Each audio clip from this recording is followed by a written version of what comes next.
اعوذ باللہ من الشیطان الرجیم، بسم اللہ الرحمن الرحیم، اللہم صل علی محمد و آل محمد وعجل فرجہم۔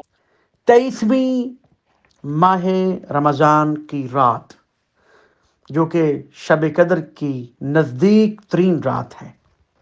حدیث الظاہر میں منقول ہے کہ یہ رات شب قدر کی پہلی 2 راتوں سے افضل ہے، اور بہت سی روایات سے معلوم ہوتا ہے کہ شب قدر یہی ہے، اور یہ بات اصلیت کے قریب تر ہے۔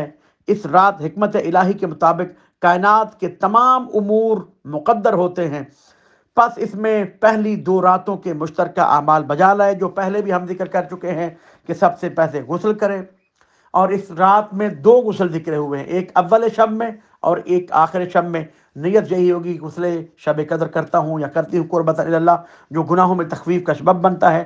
شب بیداری کرے کہ جو شب بیداری کرے گا شب قدر میں، اس کے گناہ سارے گناہ معاف ہو جائیں گے، چاہے کتنے ہی زیادہ کیوں نہ ہو اور چاہے کتنے ہی بڑے کیوں نہ ہو۔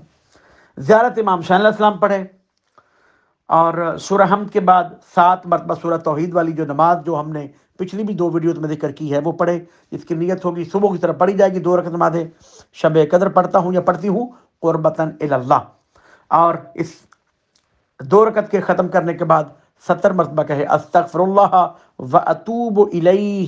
پیغمبر گرامی علیہ الصلوۃ والسلام فرماتے ہیں کہ یہ عمل کرنے کے بعد ابھی عامل، یہ عمل کرنے والا اٹھے گا نہیں کہ اللہ پاک اس کو اور اس کے والدین کو بخش دے گا۔ اور قرآن کو سر پہ رکھ کر جو عمل کیا جاتا ہے وہ عمل کرے، دعاؤں کی کتابوں میں ذکر ہے، اور 100 رکعت نماز بجا لائے اور دعائے جوشن کبیر پڑھے۔ 23ویں شب کو بھی یہی اعمال ہیں جو پچھلی 2 ویڈیوز میں ہم ذکر کر چکے ہیں۔ بہرحال 23ویں شب کے ساتھ جو مخصوص اعمال ہیں وہ یہ ہیں: سورہ عنکبوت و سورہ روم پڑھے۔ چھٹے تاجدار امامت و ولایت امام جعفر علیہ السلام فرماتے ہیں کہ اللہ کی قسم، اس رات میں ان 2 صورتوں کو جو پڑھے گا وہ اہل جنت میں سے ہوگا۔ اور پھر دوسرا عمل ہے سورہ حامیم دخان پڑھے، اور تیسرا عمل ہے 1000 مرتبہ سورہ قدر پڑھے، اور چوتھا اور آخری عمل ہے، اعمال اس کے آگے بھی ہیں، دعائیں ذکر ہیں، وہ دعاؤں والی کتابوں سے مفاتیح الجنان سے دے کر پڑھی جا سکتی ہیں۔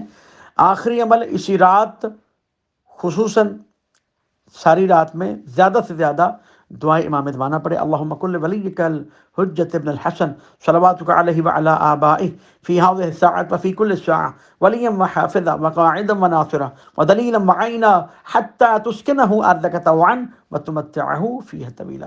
پروردگار عالم، بحق محمد وآل محمد، بحق ماہ رحمت، ہمارے اعمال کو قبول و منظور فرمائے۔